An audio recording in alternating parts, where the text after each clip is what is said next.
This is a production of Cornell University.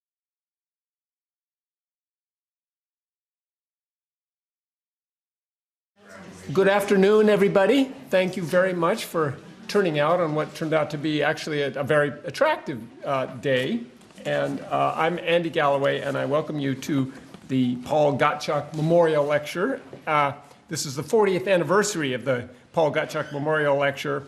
And his widow, who's not Katie Gottschalk, who is not able to be here, actually wrote a letter which was just handed to me, and she asked that parts of it be read. So I'll read a little bit. Sorry not to be attending. Looking forward to seeing the film video version of it. But while I can't be present, let me take this occasion to remark that it gives all the members of the Gottschalk family great pleasure that the memorial lecture continues as strongly as it does with talks such as Professor Akbari's Chaucer's Periodization and seminars such as her Mapping Ethiopia within Medieval Studies, which is tomorrow morning. Paul Gottschalk himself, although Shakespeare was his focus, had wide-ranging interests, and I feel sure he would have found much to engage himself in Professor Akbari's work. I'm sure also he would have been delighted to see such important study taking place in his much beloved department. She writes, from a beach in Costa Rica where we're vacationing and where the weather and water are guaranteed to be delightfully warm, just saying, she adds, and raises a toast to the lecture series to Professor Akbari and to the Department of English, which has done such a splendid job for 40 years of offering the memorial lecture series. And it is indeed wonderful to have this anniversary occasion and to have Professor Akbari among us. Paul Gottschalk was professor of English at Cornell, a scholar of British Renaissance literature, the author of The Meanings of Hamlet in 1972, and he died in 1977 at the age of 38, upon which this series was founded. And we've been extremely fortunate in the speakers invited to this series, and today is a further example. Suzanne Akbari is professor of English and Medieval Studies at Toronto and the director of the Center for Medieval Studies. She's also cross-appointed in the Center for Comparative Literature, the Center for Jewish Studies, the Department of Near and Middle Eastern Civilizations, and the Center for Reformation and Renaissance Studies. That gives you some sense of the breadth and at least implies some of the depth of her work across, at least what seems to me, a relatively small span of years, from her stimulating 2004 monograph on medieval ideas of hermeneutics, allegory, and optic theory, Seeing Through the Veil, to a historically magisterial, methodologically innovative, but fine-grained study of medieval Orientalism, Idols in the East, of 2009, which widens the scope of intellectual and literary history already sweeping in Seeing Through the Veil, which, against hermeneutic and optical theory, discusses the principles of representation in the Roman de la Rose, Dante, and Chaucer, to a truly vast range of world histories, maps, romances, and a probing reading of John Mandeville, then back to Dante, closing with a brief coda on early modern developments and the principles for representing Islam and the East, considering across all that expanse the combination of monstrous, skeptical, and sometimes highly astute Western Christian figurings of Islam and Arabic culture with all of its threats to Western Christian self-representation. This project resists the teleologies and simplifications that can all too easily emerge in this topic, setting up instead a carefully considered range of discursive, generic, and spatial approaches that overlap, cross periods, and chart these medieval visions of Islamic otherness in ways that recognize and give full scope to the otherness of how the Middle Ages perceived Islam. As well as all medievalists, all students and scholars of East-West relations should read this book, whose views on medieval race and global medievalism remain highly relevant, even as we see a new burst of studies of those topics. Between and after those monographs, Suzanne has edited a number of collections of essays on medieval topics that bring together scholars from many fields to focus on some of the key topics to which her own work, like many, continues to return: on Marco Polo and the encounters of the East and West, on rethinking the Arab role in medieval literary history, in memoriam to Maria Rosal Menechal, on the body as fulcrum for the discursive currents and countercurrents of identity and community in medieval culture. As those projects suggest, Suzanne values collaboration as a key principle for pursuing the diverse strands and kinds of expertise that these ambitious topics require. And she's editor of the Norton Anthology of World Literature, the Norton Anthology of Western Literature, and finally, an extremely useful essay on the Jews and Saracens in Piers Plowman. You have to go to a lot of parts of the library to track down her books, but her studies trace an integrated, though expanding arc of focuses and range of ideas of integumentum, surface and depth, and seeing through the veil, inform medieval notions of the body, how those do of interacting languages, and of Western Christian assessing and denigrating the Islamic tradition and Arab world. Ideas of how geography is key to medieval ideas of religious identity are central then in one study to how notions of race emerge and dissolve, especially in the confrontations of Western Christian writers and culture with Islam and the Saracens, and it turns out the Jews, who in Idols in the East feature as the keys to the relation between Christians and Saracens. In all these is the crucial combination of finely nuanced attention and acutely clear assessment and use of methods, allowing us to ponder not only the complex history she unfolds, but also take and try out further the approaches she offers. Given this tendency for general helpfulness, it's no surprise Professor Akbari has also edited a collection of essays where scholars and graduate students describe the processes of their own research and writing.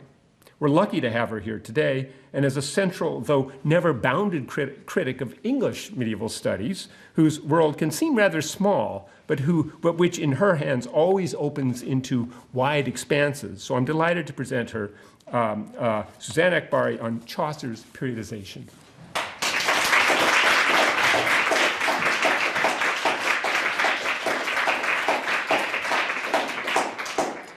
Thank you so much, Andy, for that extremely kind introduction. My blush is just settling. And also thank you all for the invitation to be here today and to offer the Paul Gottschalk Memorial Lecture. I was looking back at some of the past speakers and was really honored to be included in that number.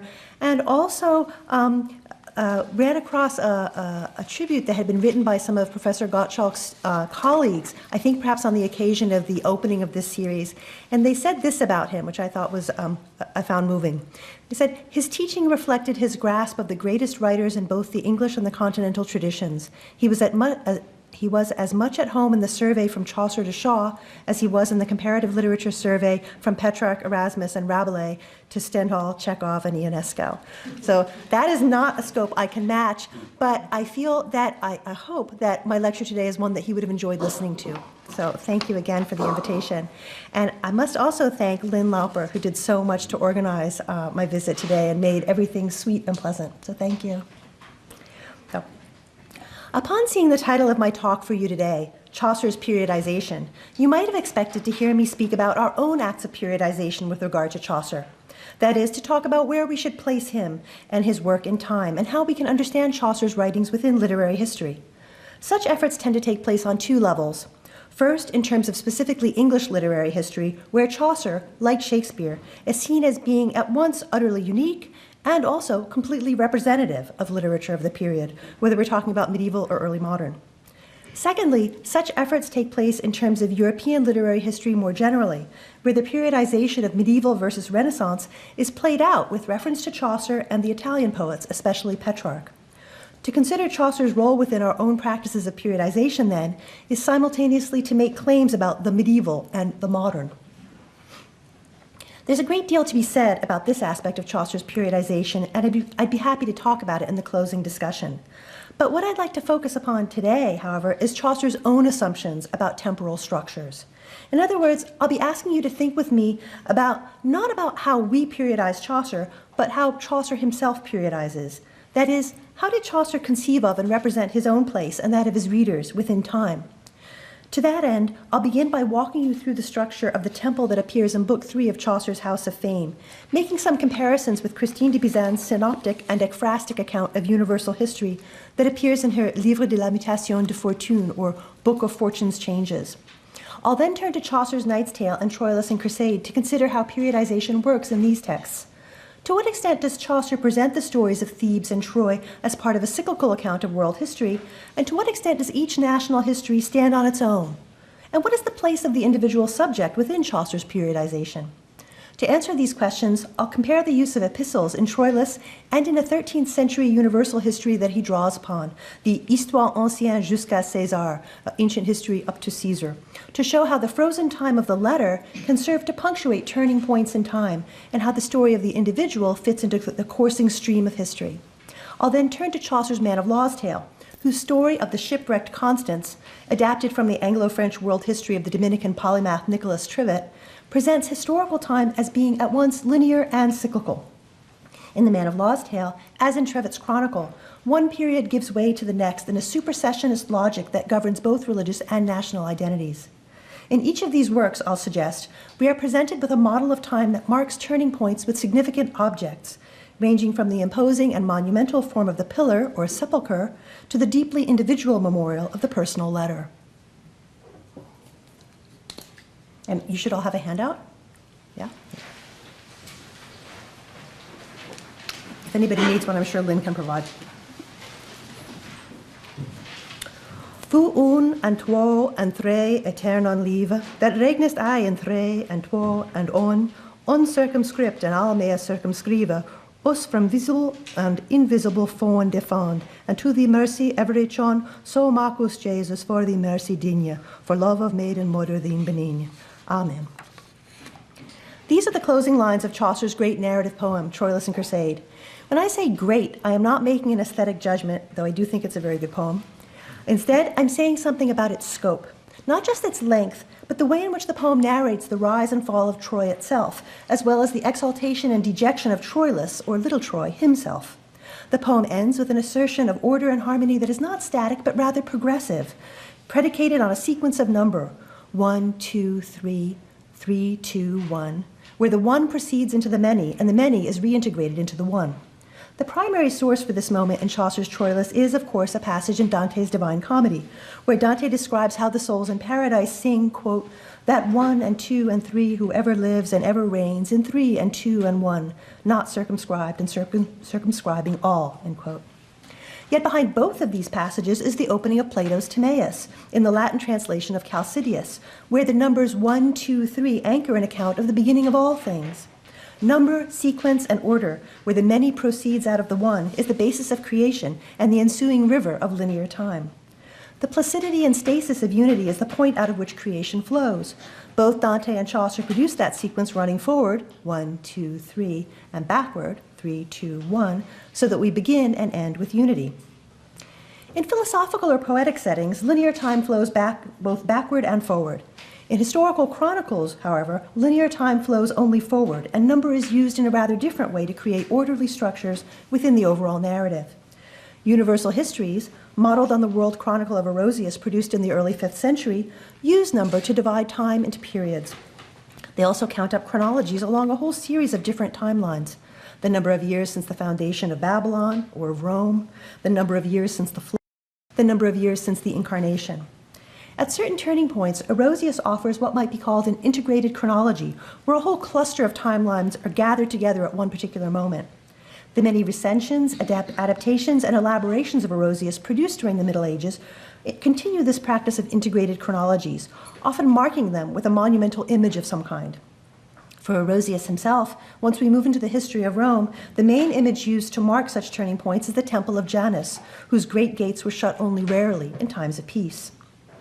There's much more that could be said about the role of number and numerical form in the structure of medieval universal histories, a topic that I'm working on separately at greater length. I wanted to offer this very brief summary, however, as a kind of a backdrop to what Chaucer offers in his historical writing, how he depicts the shape of time. Number is fundamental to the ekphrastic account of world history that appears in the House of Fame, an early work written in the tetrameter that Chaucer soon gave up for the pentameter line that we find in Troilus and Cressade and the Canterbury Tales. The House of Fame is a comic work with an earnest subtext.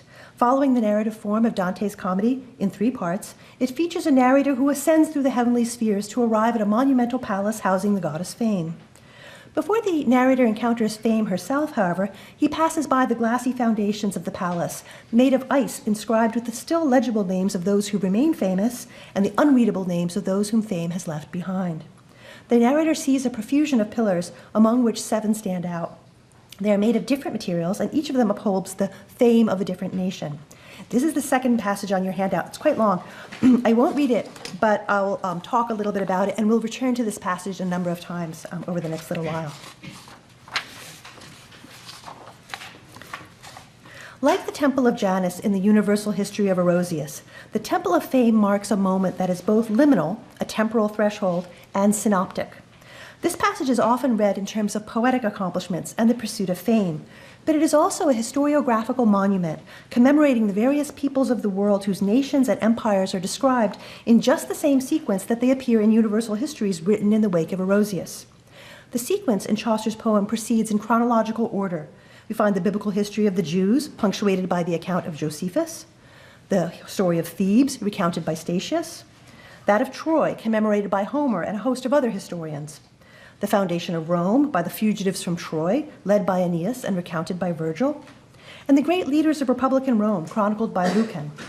The order of the pillars does not follow the chronological order of the poets themselves.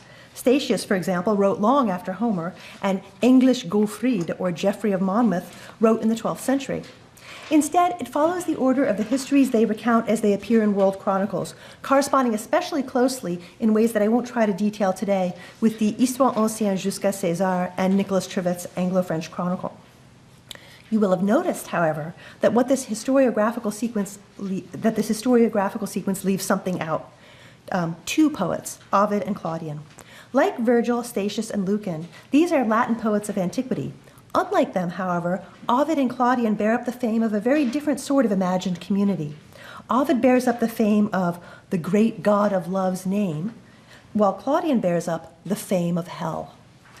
In what sense do lovers and those in hell inhabit the same ground as the inhabitants of Troy or Thebes?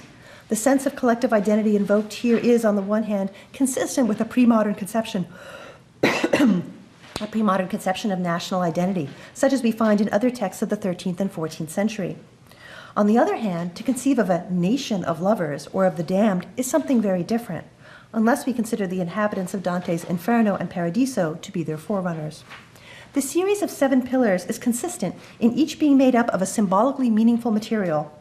First, iron and lead, then iron painted with tiger's blood, then iron plated with tin, then copper and sulfur. The Roman gods associated with these substances in alchemical traditions, Venus with copper, Mars with iron, Jupiter with tin, and Saturn with lead, further enhance the sense of unity created by this series of pillars, which together form a kind of spectrum of world history. Each pillar in the Temple of Fame demarcates a people, a period, and a collective, even national history. The ekphrastic description of the temple vividly renders sculptural images in poetic form, which makes the sequence of pillars, and consequently the historical sequence they represent, memorable. In this respect, Chaucer's House of Fame is similar to Christine de Pisan's Livre de la Mutation de Fortune, her Book of Fortune's Changes, written just a couple of decades later in the very early 1400s. In Christine's work, too, ekphrastic description is the framework for the narration of universal history and for its crisp segmentation into historical periods. She opens her history of the world with an allegorical autobiography where she recounts how she was transformed into a man, and closes it with a mirror. That's the best teaser ever, right? I'm not going to tell you about that at all. And closes it with a mirror for princes that centers on the exemplary conqueror Alexander the Great. The universal history is thus bookended within the universal history that is bookended in this way is then embedded with an elaborate ekphrastic description of the painted walls of a salle merveilleuse, or marvelous chamber. The walls are engraved, as Christine puts it, with a synoptic overview of the ages of history that emphasizes the repeated dispersal of peoples throughout the world. Outward from Eden during the First Age, outward into the 3 known continents of Asia, Europe, and Africa, with the migration of the sons of Noah after the flood, marking the Second Age. Outward from Babel, following the transgressions of Nimrod and the confusion of languages, marking the Third Age, and so on. The 5th Age, for Christine as for Orosius, ends with the Incarnation, marking the intersection of secular and sacred history. At this point, Christine halts the forward movement of the progression of history, abruptly shifting from verse to prose to provide an account of diasporic Jewish identity after the crucifixion, following Josephus. She justifies this departure by stating that the matter, as she calls it, of Jewish history is fundamentally different from that of other nations because the Jews stand outside the economy of fortune. Their fate, Christine states, is determined intentionally by God, not randomly by fortune. After this interruption, Christine begins Book 5 of the Book of Fortunes Changes with a return to verse and moves into the sequence of world history as presented in the Histoire ancienne jusqu'à César. This historiographical mode persists through Books 5, 6, and 7, almost to the end of the entire work. It ends only in the final book, when an abrupt return to the ekphrastic framework serves to punctuate the annals of world history and to begin a concluding section on Alexander the Great that is at once historiographical and prescriptive, a mirror for princes that also provides guidance to the reader, whatever rank of society he or she comes from. Such self-reflectiveness, as we see in Christine de Pizan, does not appear in Chaucer's House of Fame. The narrator does not present the historical past, as Christine's narrator does, as a mirror in which the reader can see themselves and chart out a course for the future.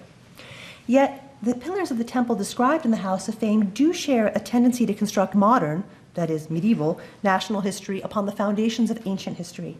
For Christine de Pizan, this consists of using the figure of Alexander the Great, the Macedonian, as a template for French national ideals and values. For Chaucer, this consists of understanding English history as a continuation of the ancient history of Troy. Consequently, Chaucer places Geoffrey of Monmouth, or as Chaucer calls him, English Gaufrid, among the other historians of Troy, including Homer, Darius, Dictys, and Guido de Cologne. Another significant parallel in Christine and Chaucer's treatment of historical periodization can be found in the ways in which they talk about the matter of history. Christine writes at length about the matière that is her subject, referring not simply to the historical narrative itself, but also to the materiality of the ekphrases that vividly communicate that history. We find a corresponding preoccupation in the House of Fame with the metals that make up the various pillars. As you will have noticed, several of them are made up of iron, including the Pillar of Troy and the Pillar of Rome. Others, however, are iron plus something else. The pillar that bears up the fame of Aeneas in his flight from Troy to found Rome is iron overlaid with tin, manifesting in material form the supersession of warfare by imperial rule, as Mars is succeeded by Jupiter, as Troy gives way to Rome.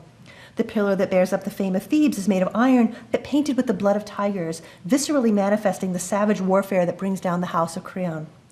And the pillar that bears up the fame of the Jews, and which opens the sequence of 7 pillars, is made of 2 metals fused, lead and iron, representing Saturn and Mars. The presence of iron, which appears so frequently throughout this sequence, reflects the periods of warfare punctuated by brief moments of peace that characterize history in the Orosian mold. The presence of lead, however, as Chaucer's narrator tells us, reflects the nature of that nation whose fame is borne up by Josephus, this sect Saturnine, manifested in the metal of Saturn that hath a full large whale to turn. Just as Christine de Pizan sets apart the history of the Jews, switching from verse to prose and placing their history outside the governance of Fortune's wheel, so too Chaucer sets the Jews apart, placing their history under the governance of Saturn and his sprawling cycles of time.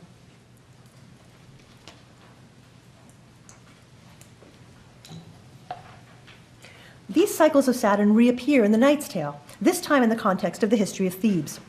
Unlike the pillars of the temple found in the House of Fame, or the marvelous chamber found in Christine's Book of Fortunes Changes, the Knight's Tale focuses not on universal history, but on the history of a single nation.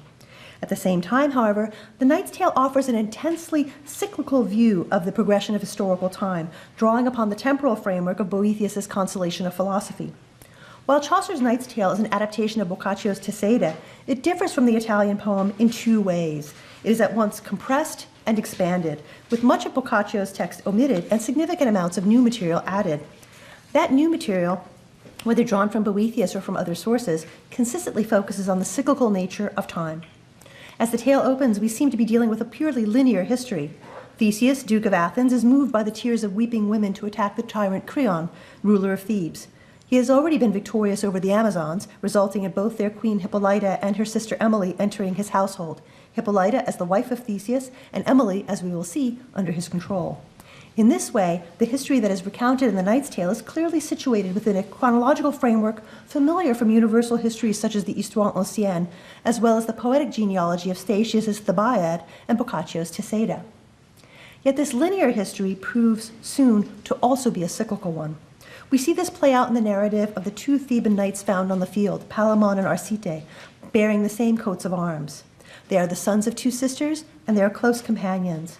But their unity is shattered when they both fall in love with the same woman, Emily, younger sister of Theseus's wife.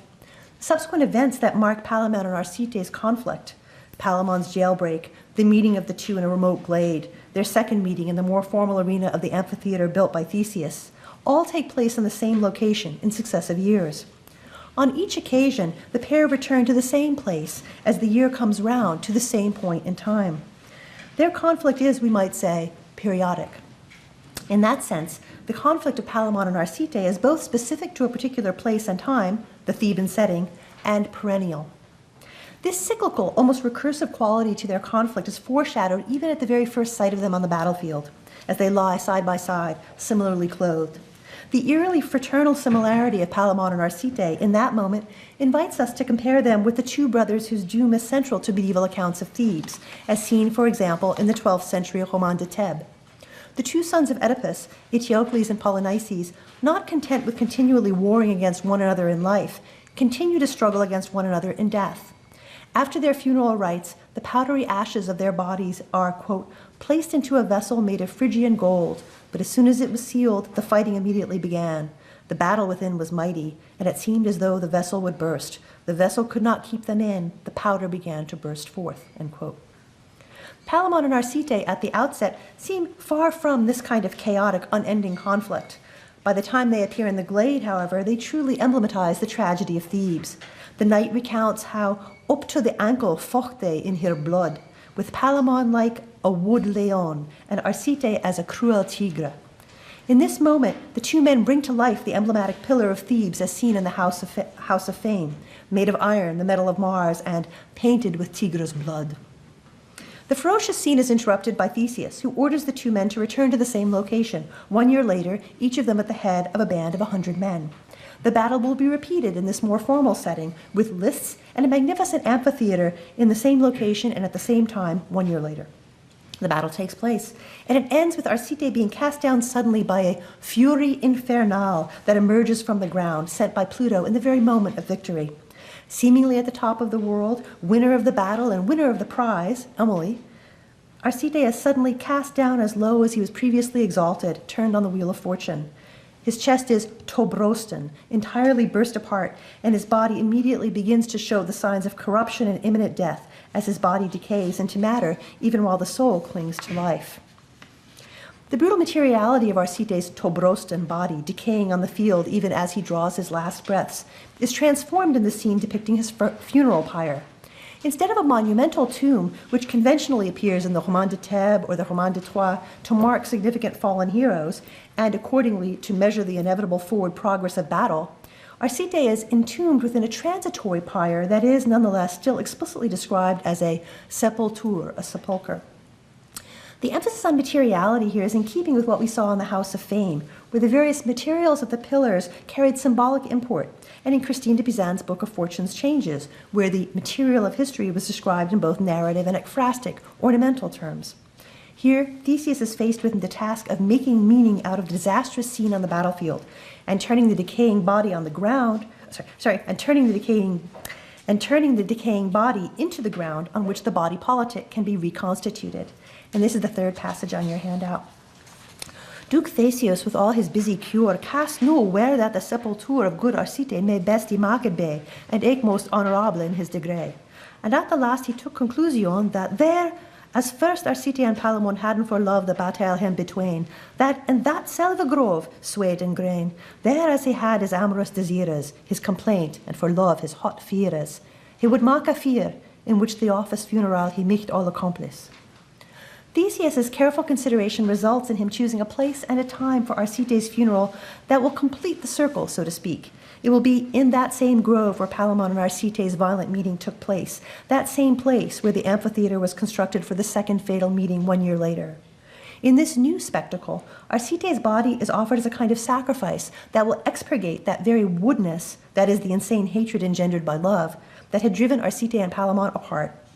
By Theseus' decision to place this sepulture in the very place where the two warriors had fought up to their ankles in blood, the hot fires of love are metamorphosed into the flames of the pyre, as the metaphorical is made literal. When the fire, stoked by wine and blood, brent as it were wood, metaphor and reality are fused, as we see later on in that same passage of the Knight's Tale, and that's the fourth passage on your handout. But who the fear was marked upon hicht, ne ek the names that the tray is hicht, as oak, fir, birch, asp, alder, holm, poplar, willow, elm, plan, ash, box, chastin, lind, laurel, maple, thorn, beech, hazel, yew, whippletree. Who they were in feld shall not be told for me. In this weirdly long sentence, it's the longest in Chaucer's works. I've only reproduced a little bit of it here. It's actually 43 lines long. It's a really, really long sentence. A long list of different kinds of wood is fused into a singularity of woodness as the fire reduces plurality into singularity. The body of the warrior is nothing but ashes, but these ashes are what grounds the reunification of the community. Chaucer says that he will not tell, and this is the next passage, "Nay, what jewelless men in the fear cast, when that the fear was great and bred to fast? Now who some cast here shield and some here spare, and of here vestments which that they wear. Was full of wine and milk and blood into the fear that brent as it were wood. Now who the Grekis with an huge root, threes reading all the fear about upon the left hand with a loud shouting, and threes with their spears clattering, and threes with the laddies gone crie, and who that led was homeward Emilia, now who Ersete is brent to ashen cold." In this scene, the fire burns as if it were wood. It is, of course, precisely wood, both literally and figuratively. It burns madly, as if it were wood, and it is materially wood. It is no coincidence that the Latin term silva, meaning wood, is also the common medieval term for chaos or prime matter. You see it, for example, in Bernardus Silvestris' Cosmographia, where wanton silva yearns for the imposition of form. The chaos of matter is as far as one can get from the perfection of form, and the innumerable species of tree listed in the Knight's Tale are as far as one can get from the singularity of one.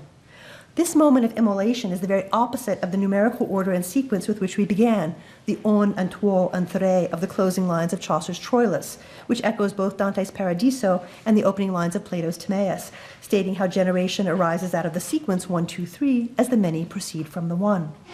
The Knight's Tale is a place where that orderly procession is not possible.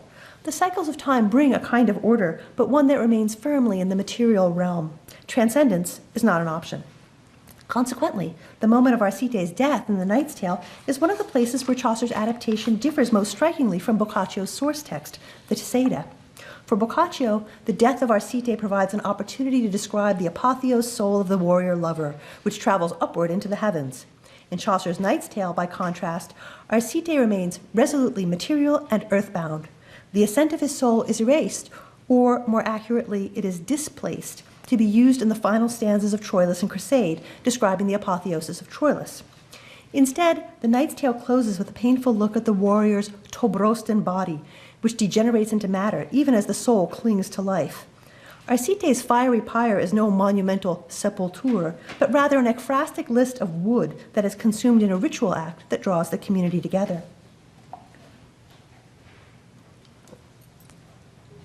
The cyclical movement of time in the Knight's Tale is embedded within two frames of reference, the Boethian context of fortune and providence and the astrological context. The latter is evoked throughout the tale with regard to the interventions of the gods Mars, Venus, and Diana, and culminates in the involvement of still other gods later in the tale.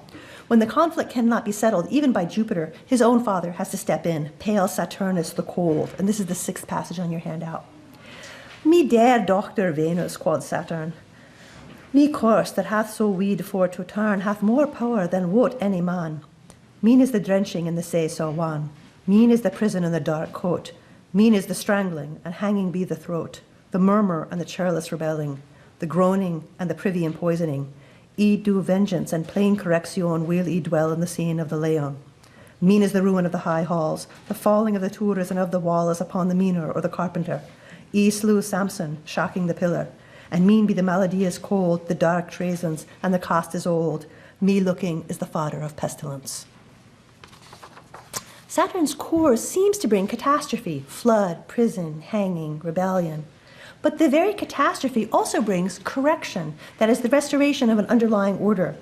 Because the span of time is so great that correction appears to be chaotic or disorderly. In fact, it is the closing of a circle that is at the very limit of human capacity to understand. Saturn's reference to his course that hath so weed for to turn recalls the pillars of the temple in the House of Fame. The pillar of him of sect Saturnine, the Hebraic Josephus the Old, was made of not only iron but also of lead, which is, Chaucer's narrator told us, the metal of Saturn that hath a full large whale to turn. In The Knight's Tale, historical narration proceeds by synecdoche, in a part-whole relationship. Unlike the pillars of the temple and the House of Fame, what we see here is not a universal history of the world, but rather a slice of it, showing the period of time immediately after three major powers converge. The Greeks, led by Theseus, Duke of Athens; Thebes, its ruler Creon, defeated by Theseus; its possible futures, embodied in the pair of young warrior lovers, Palamon and Arcite; and the Amazons, defeated by Theseus and integrated into his household. Through the marriage of Palamon to Emily, contracted in the last lines of The Knight's Tale, the chaotic elements of world history in the form of Thebes and the Amazons are subdued under the yoke of Theseus. The onward trajectory of nations and empires continues, with the digressive tendencies of Thebes and the Amazons controlled and subsumed, and a new era at hand. The individual joy of Palamon, now in all well, living in bliss, in richesse, and in heil, is a microcosm of the larger community that gathers over the ashes of Thebes. The historical vision of Troilus and Crusade is similar in some respects to what we saw in The Knight's Tale. In both cases, we see Chaucer adapting a work by Boccaccio and imbuing it with a profoundly Boethian perspective on temporality and the nature of change. They are also similar in taking the perspective not of a universal history, but rather of a single nation or empire. Thebes in The Knight's Tale, Troy in Troilus and Crusade. Finally, they also share the use of the warrior's body as a metonym for the larger body politic. But while the warrior body was twinned in The Knight's Tale in the pair of Palamon and Arcite, one destined to be integrated into the Greek community headed by Theseus, the other destined to decay and immolation, the warrior body in Troilus and Crusade is singular, that of Troilus himself. He is a little Troy, his romantic fortunes with Crusade waxing and waning in concert with the siege of the city. While the primary source text for Troilus and Crusade is Boccaccio's Philostrato, Chaucer's work is also informed by the Roman de Troyes, where the inevitable collapse of the city is punctuated by the death and magnificent entombment of one warrior after another. The progressive siege is marked by a sequence of warrior bodies. In Chaucer's Troilus and Crusade, by contrast, we do not witness the entombment of Troilus. Instead, his death is marked by a moment of double vision, where his spirit, ascending into the heavens in a passage borrowed from Boccaccio's account of the ascent of Arcite's soul in the Teseida, looks down on his fallen body on the field and laughs. Troilus's entombment lies just beyond the margin of the text, beyond the explicit.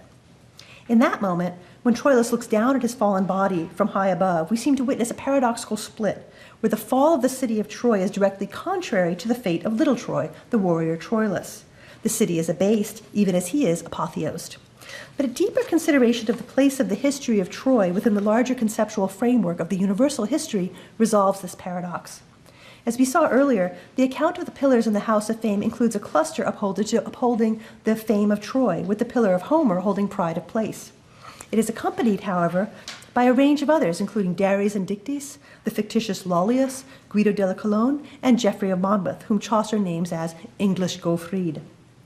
This appellation, English Gaufrid, has caused some confusion, in spite of the fact that Geoffrey of Monmouth is indeed one of the main sources for the Troy narrative in medieval historiography, because his work is titled, as you know, The History of the Kings of Britain, not The Kings of England. Chaucer refers to Geoffrey in this way in order to make plain the nature of Trojan history within the universal framework. In one sense, Troy falls and meets its end in the ancient world. In another sense, however, Troy continues, its lineage is populating the nations of Europe, including Chaucer's England. And, as we'll see shortly, Chaucer's use of Geoffrey's text by way of its integration into the Anglo-French Chronicle of Nicholas Trivett also contributes to his identification of Geoffrey of Monmouth as English and not British. That split in the fate of Troy is reflected in the double vision that concludes the account of Troilus, both struck down on the field and lifted up into the heavens, both consigned to the wastebin of history and living on in the ruling houses of 14th century England. The climactic penultimate stanzas of Troilus and Crusade, which exclaim over and over again, what fiend, emphasize the terminal nature of this moment that simultaneously punctuates the end of Troy and marks the beginning of that new lineage engendered in the crucible of the city's destruction. Periodization appears in Troilus and Crusade on another level as well. In addition to the major key of translatio imperii, where one city falls and another rises, change appears in a more personal register as well, emblematized in the form of the epistle.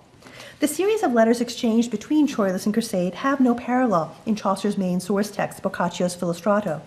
Instead, they seem to be modeled on the inclusion of letters in the second redaction of the Histoire ancienne jusqu'à César, the early 13th century universal history I've already alluded to as a key text for Chaucer. While that work was written in the early 13th century, a second redaction was produced in the 14th century that has several innovations, among them the interpolation of letters for a French translation of Ovid's Heroides within the historical narrative. Now, the Heroides, a collection of letters purporting to be written by women who have suffered due to love, many of them written at that penultimate moment before the writer's death. The Heroides was an important source for Chaucer's legend of good women. Through the Histoire ancienne, however, they seem to have provided another kind of creative stimulus. The Heroides letters interpolated into the Histoire ancienne's second redaction function almost as documents, tangible, first-hand evidence of the effects of warfare and conflict on real human beings. Each letter serves as a point of focus in the movement of the sweeping historical narrative, marking a turning point within the framework of translatio imperii at the level of the individual. In the Histoire ancienne, these letters serve both as memorial markers and a kind of evidentiary proof. Recognizing the Heroides letters interpolated into the Histoire ancienne as markers of historical turning points allows us to look at the letters written by Troilus and Cressade in a new light, especially the poignant last sequence of letters described in Book 5. In some ways, the letters in Chaucer's poem map very specifically onto the letters exchanged by Paris and Helen in the Heroides. In other ways, the letters reflect more generally on the fall of the city and the inexorable forward march of Translatio Imperii, as it is punctuated by the sequence of letters that are featured within a central cluster of letters in the Histoire ancienne, right at the height of the siege of Troy. The paired letters of Troilus and Cressade, which mirror the paired letters of Helen and Paris and Hero and Leander that we see in the Heroides, serve as documentary witness to the history of Troy they narrate, as well as to the personal histories of their writers. They document the casualties of the siege of Troy, not just those who die in battle, but those who are divided by the wall that separates Greek from Trojan, ending as they do with an alphabetic letter, le vostre te, la vostre se. These epistolary letters are signs of those who have sent them, the terminus of the intention that generated the letter. They serve, like the letters of the Heroides, as epitaphs that memorialize a time that is now irrevocably in the past. It is no wonder that Troilus, looking at the letter he has just received from Cressade, sees it as a calendis of change, a calendrical marker of a turning point in time. Cressade's last words to Troilus, literally her last letter, is the letter C, in the signature La Vostre Se. This last sign corresponds to the initial sign through which Troilus and the reader first perceived Cressade standing in the temple back in Book 1. And this is the last passage on your handout. Among these other folk was Cressida in widow's habit black, but natheless richtet her first letter as nu and a, and beauty first so stood she, makeless. The intent is all and not the letters spasa, and fareth nu well, God have you in his grace, la vostre se. The progression from A to C, like the progression 1, 2, 3, reflects linear time. The alphabetic sequence only goes one way, corresponding to the temporal flow of language itself. As Chaucer's narrator puts it in the proem to Book 2, in form of speech is change within 1,000 year, and word as though that had in priest no wonder niece and strange us thinketh him, and yet they spak him so. Conversely, numerical order has the capacity to flow forwards and backwards in time, as Chaucer's narrator, following Dante, declares, Ru on and twa and thre etern on liva, that regnest I and thre and twa and on. Which way does history flow? Is it constrained to the forward flow of the letter, or is it able to participate in the back and forth movement of pure number? In the last few minutes of our time together, I'd like to turn briefly to Chaucer's Man of Law's Tale. Ambiance, that's very dramatic. I'd like to turn briefly to Chaucer's Man of Law's Tale, which shares some features with The Knight's Tale and Troilus and Cressade in terms of the treatment of historical periodization, but which also departs from them significantly, most importantly by being concerned with salvation history in a way that is not possible within the pagan settings of those other two works. The Man of Law's Tale is the story of Constanza, the daughter of the Emperor of Rome, whose journeys, first to Syria, then to Northumberland, and finally back again to Rome, effect dramatic transformations. The story adapted by Chaucer in The Man of Law's Tale, and also by Gower in his Confessio Amantis, is taken from the Anglo-French Chronicle of Nicholas Trivet, whose universal history lies behind Chaucer's writings in a number of respects that go far beyond the individual tale. An account of Trivet's chronicle and its relationship to Chaucer's vision of history would be a whole separate lecture. I'm not going to do that. All I'd like to do today is to sketch out how the periodization found in Trivet's history informs Chaucer's work, particularly, but not only, The Man of Law's Tale. The shape of Trivet's chronicle is unusual in its refusal to compartmentalize history into the neat scholastic building blocks we ordinarily find in universal histories, such as Vincent of Beauvai's Speculum Historiale or Higden's Polychronicon. Instead, Trevitt's chronicle is a prose romance. Romance, not just in the sense of being in the Romance vernacular, that is, en romance, but also in its narrative form.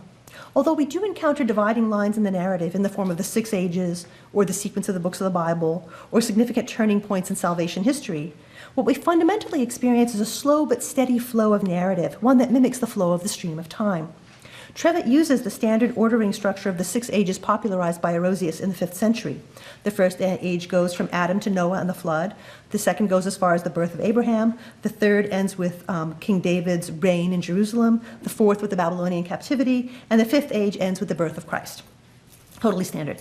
All history from that time onward is the 6th age, a long history of waiting for the great punctuation of the apocalypse, which will herald the arrival of the 7th age.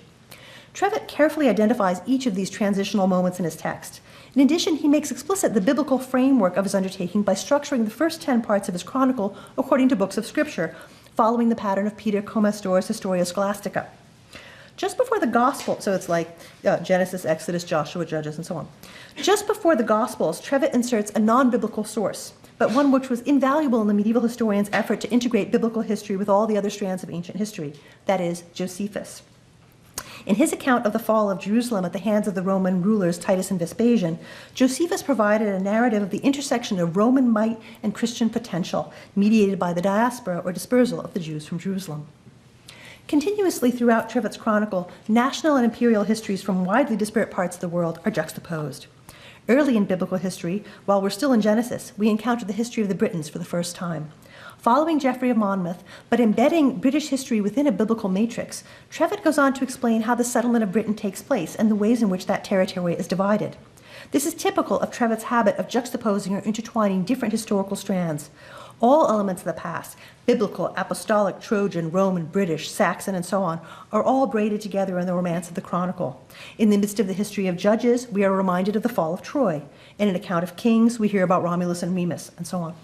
This richly textured, interwoven approach to universal history is consistent with the layered quality we have seen in the history of Thebes in Chaucer's Knight's Tale and the history of Troy in Troilus and Cressade. This nuanced quality of Trevitt's historical framework is reflected in the Man of Law's Tale, too, which establishes temporal structures on multiple levels. First, the narrative is periodized in terms of the journeys. The first journey to Syria, which ends in an abortive attempt to convert the Barbary Nation of the Saracens. The second journey to Northumberland, which ends in a successful effort to convert the pagan inhabitants there. And a third journey to Rome, which ends in a poignant scene of recognition and reunion. These journeys are both linear and cyclical, each with its own trajectory, but with a sense of repetition and return that is very much in keeping with the cycles we observed in the Knight's Tale, which featured a series of sites of conflict and reconciliation. The journey to Northumberland repeats and supersedes the journey to Syria. The journey back to Rome repeats in reverse the journey outward from Rome, creating a symmetrical pattern. The travels of Costanza begin in Rome and they end in Rome. These are just some of the parallels that structure the shape of time in the Man of Law's Tale. Yet periodization takes place in the Man of Law's Tale on a second level as well, demarcated by the rubrications, explicit prima pars, sequitur pars secunda, and so on. The tale is divided into 3 parts, but strikingly, the division into 3 parts does not map onto the 3 journeys I just described. Instead, each of the parts is punctuated by a figure who is said to be on their way. Part 1 concludes with the Sodanessa, Costanza's recalcitrant mother-in-law in Muslim Syria, deceiving her son into believing that she and her people will gladly convert to Christianity. It says, "She kissed her son, and home she goeth her way." Part 2 concludes with almost identical language, but applied this time to Costanza herself, as she is cast adrift from Northumberland. "In the say she driveth forth her way." Finally, the third stanza from the end of the Man of Law's Tale offers the third iteration of the phrase, this time applied again to Costanza when, after a final journey back to Northumberland, she returns to Rome for the last time. "Dame Costanza, finally to say, toward the tune of Rome goeth her way." This repeated phrase, her way, punctuates each of the 3 parts, creating a sense of repetition and return, both at the level of the overall narrative, Costanza begins and ends in Rome, and in the repeated cycles of the journey outward. The cyclical quality of time in the Man of Law's Tale is in some ways very much like what we find in the Knight's Tale. It differs, however, in affirming a return to the site of origins in a way that is impossible for the histories of Thebes or Troy. Costanza's journeys follow the numerical order of procession and return, rather than the alphabetic order of mutability and decay. I've tried to cover a lot of ground in this ambitious, perhaps too ambitious lecture. We've considered the shape of historical time as presented in Chaucer's House of Fame, Knight's Tale, Troilus and Crusade, and Man of Law's Tale, and noted the extent to which universal histories, especially the Histoire ancienne jusqu'à César and Trivet's Anglo-French Chronicle, lie behind Chaucer's temporal structures. One feature we've returned to repeatedly is the way symbolic forms or memorial markers are used to demarcate turning points in time. In the House of Fame, the 7 pillars organize time in terms of nations or empires, Thebes, Troy, Rome, and also in terms of unexpected collective identities, those who serve the god of love or those who are in hell. In the Knight's Tale, the sepulture of Arcite is not the monumental tomb we encounter in so many other examples of medieval siege literature, but rather an evanescent pyre made up of innumerable species of wood. His ashes provide the focal point for a reintegration of the disruptive histories of Thebes and the Amazons into Greek hegemony under the rule of Theseus, Duke of Athens. In Troilus and Crusade, we saw the letters that, modeled on the Heroides epistles interpolated into the second redaction of the Histoire ancienne, mark turning points in the sorrow of little Troy, Troilus himself. And in the Man of Law's Tale, we find the vessel or container of Constanza herself moving across space and time, in turn moving all those who look into her face. For Chaucer, the period is the site of transformation, the recursive moment when one thing becomes another and people are changed. All that remains for us is the monument and the memory of what it stands for. Thank you.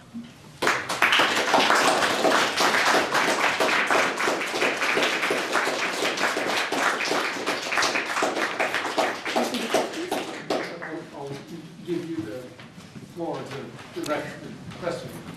I know we have a reception, so it's okay if there's not a lot. It's next door, so after some questions, we'll do that. Samantha? Thank you, Suzanne. That was wonderful. So you probably knew I was going to ask about Daniel.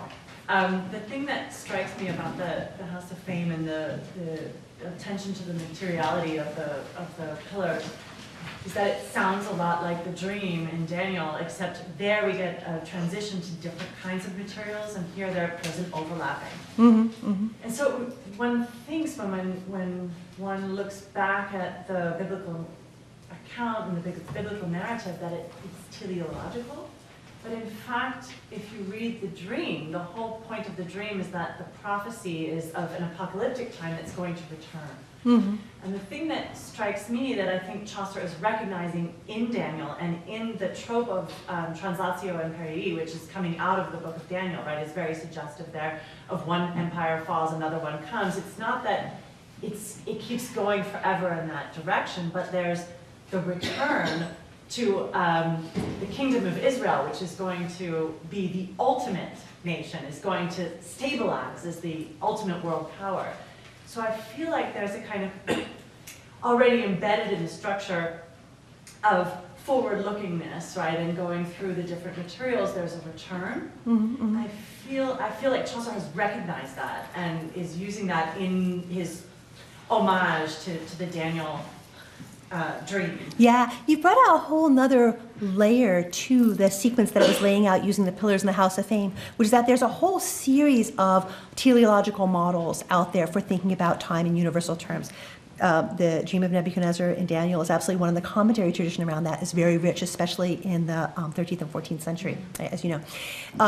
And the sequence of Translatio Imperii that we get from Orosius also maps out a kind of forward march that's sequential in a similar kind of way. Also, the opening of Ovid's Metamorphoses has an account of the Age of Gold and sort of, again, a movement through various ages of metal that represent a certain kind of overarching view of history that also accrues a significant commentary tradition. So you have all these, like, very different ways of layering ages in time one upon another. And these are all current and commented on, and they intersect at certain moments. And teasing those apart is incredibly interesting. It changes a lot, at least from the 12th through the 15th century, which is the period I know best, right? Though I would disagree with you in saying that they're understood as return. I mean, sure, how can I put it? There's a sense in which the heavenly Jerusalem is, in a sense, a return, in the sense that it's got a certain kind of relationship to the earthly Jerusalem. But it's also completely different, right? Because one is literal and one is figurative. One is bodily, one is spiritual, right? So they're identical and opposite. And so I kind of want to hold those in tension. There's a kind of a teleology, a very vigorous forward movement. An apocalypse is fundamentally different from creation, and also just the same because they're termini, right? So there's that kind of paradox embedded deeply, I think, in that. I would say that that's the Christian reading of Daniel. I would say that the biblical account is actually the hope of returned sovereignty. Yeah. to the Oh, Israelites. absolutely. And Absolutely. So it's very much in like a hope of something returning to them, their former glory. Absolutely. And so from a narrative perspective, I would say I think Chaucer is tapping into the non-Christian, rather Hebraic reading of what Daniel represents. Do you think so? Where do you think you would have gotten that from? From history, because that sense of return has always been there. I Yeah, would say. no, but I mean, I think that's a really good question. I would love to know more about that because the commentaries on Daniel and like the textual traditions that I'm familiar with in the 14th century don't make room for that. Right. So it'd be really interesting if that is actually out there as an alternative way of understanding it. That would be really interesting. I won't say more because we can talk later. I'll pick your brain. It's really, Yeah. really interesting. Yeah.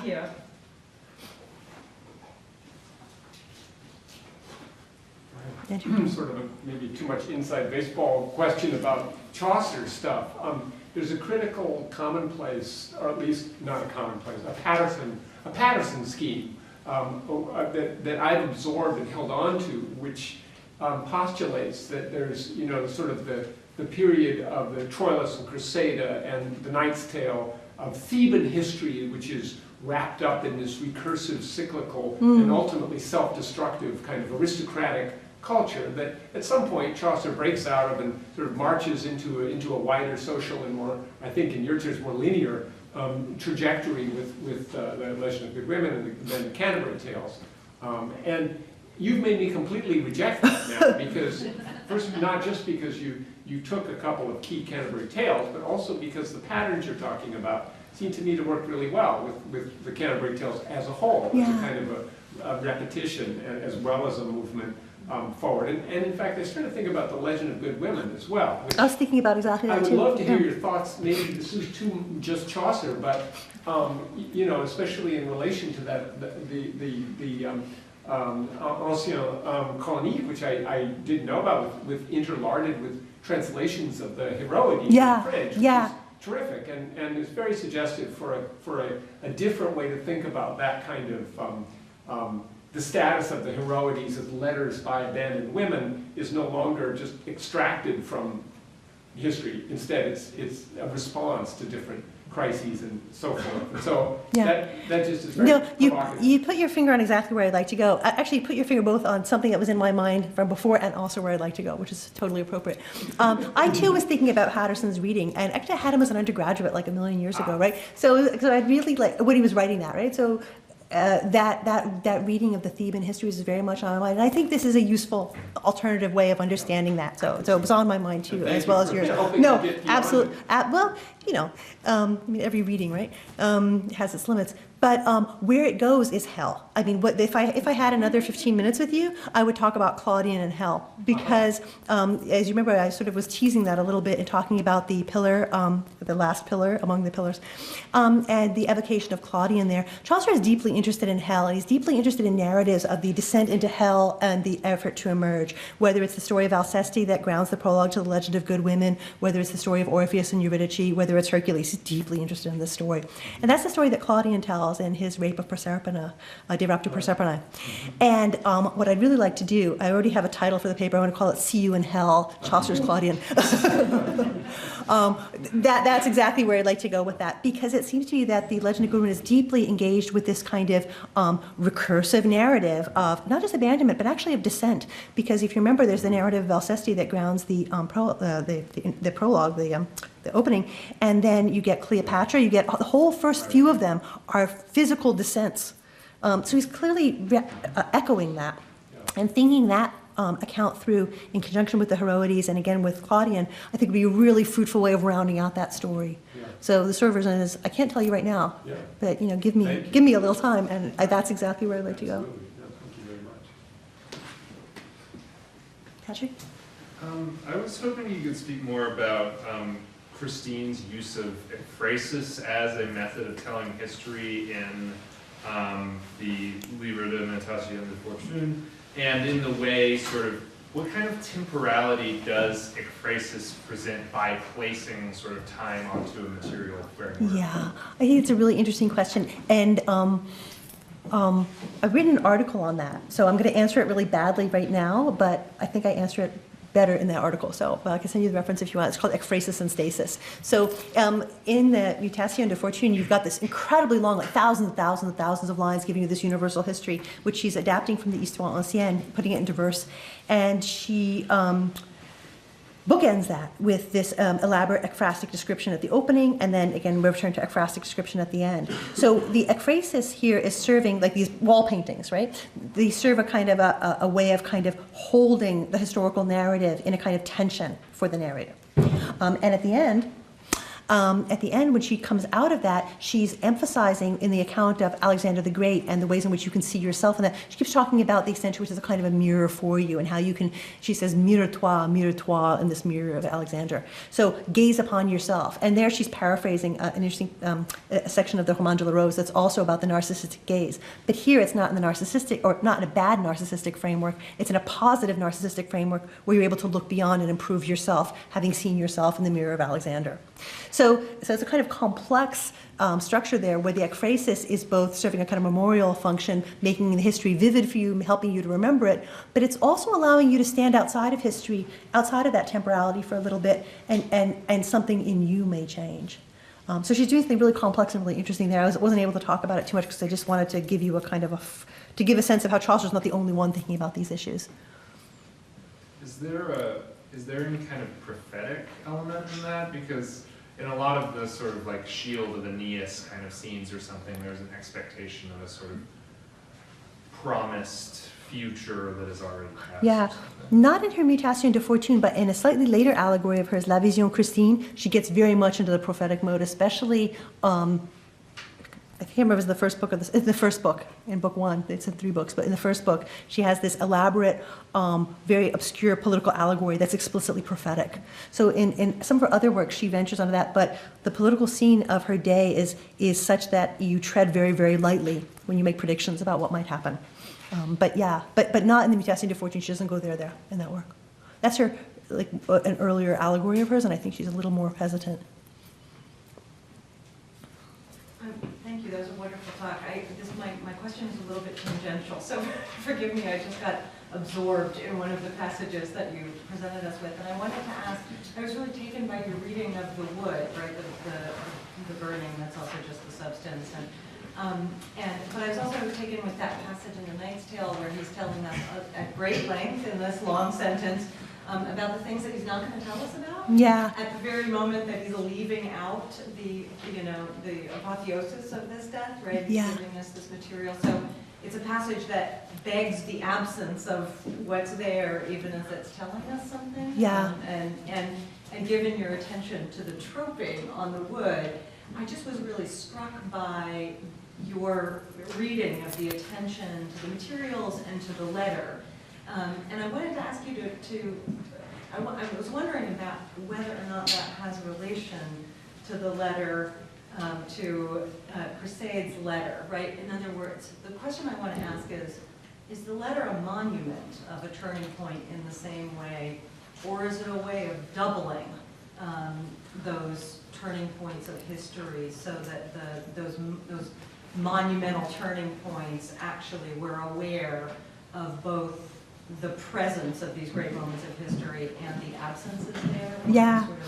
I'm just curious. No, what you've said is enormously suggestive, and I'm keeping 2 ideas on my head at once because what you've said both answers a question for me and also is something that will be interesting to talk about. So first, the praeteritio of that passage, where I won't tell you about this, I won't tell you about this, and or this, or this, or this, right? It goes on at length.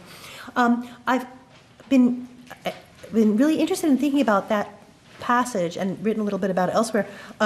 As I've been calling it ekphrastic. Now, ekphrasis, as you know, is the depiction of one art form of another art form. So, I've been using it, the depiction of pictorial or sculptural art in poetry, right? And that depiction of the sepulture of Arcite is ekphrastic only if you allow for a category of ekphrasis that's not about art but about nature, because it's using all these elements of nature to create this monumental sepulture. But it makes a lot of sense, I think, one way to augment that argument is using exactly what you just suggested. Ekphrasis is usually producing not just abundance, it's producing a kind of overwhelming abundance of poetic and vivid language. It's a kind of a too muchness, and there's a lot one could say about that. Here, what he's doing by saying, I won't tell you this, I won't tell you this, I won't tell you about these details, it's almost subtracting it. In other words, as opposed to a superabundant adding on of lavish detail, which is characteristic of ekphrasis, from the 12th to the 14th centuries anyways, or 12th to the 15th centuries anyways, instead he's saying, I won't do that. When we think about this as an odd example of ekphrasis, that praeteritio enhances the ways in which it does engage and does not engage in the ekphrastic move. So that's actually a really useful comment. Linking it to the letters is, and you'll tell me if I'm answering your question usefully or not. I think the letters are, in a sense, functioning in a way that's very similar to monuments, tombs, other kinds of markers of turning points in time, except they're functioning on the microcosmic level as opposed to the macrocosmic level, right? They're standing for a change that's happening on the level of the individual human beings, as opposed to the society as a whole. Both of them are doing both, right? The tomb of the individual warrior is a deeply personal individual thing, but it also is doing something in the overall economy of Translatio Imperii. The letter, too, as they appear as the interpolations in the Histoire Ancienne, they're personal, they're private, they're intimate, and also they're marking a larger change. So I don't know if that's getting at what you're wondering about that. One of the aspects of the letters that I didn't really talk about, but may also be connected to the point you were just making, is the way in which the reference to crusade at the opening of Troilus and crusade is the A, and then the last letter, her C. It's interesting how both of those passages use very technical language about signification. So she's in widow's habit. The habitus is exactly the philosophical language used to talk about sign theory in that period.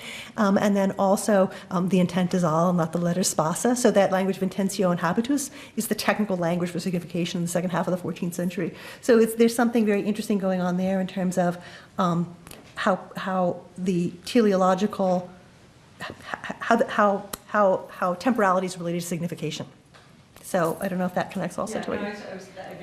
Just in response to what you were saying, it does make those ekphrastic moments a little paragone, right? Like, I can do better than a monument, than a visual monument. Yeah. Right? The text can do better. Yeah. The text can be more artful. Yeah, no, I think you're right about that. Yeah.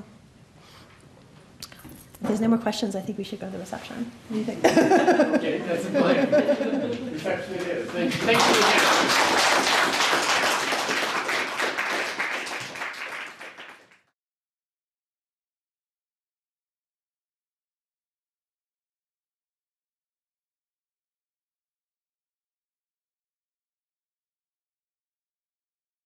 This has been a production of Cornell University, on the web at cornell.edu.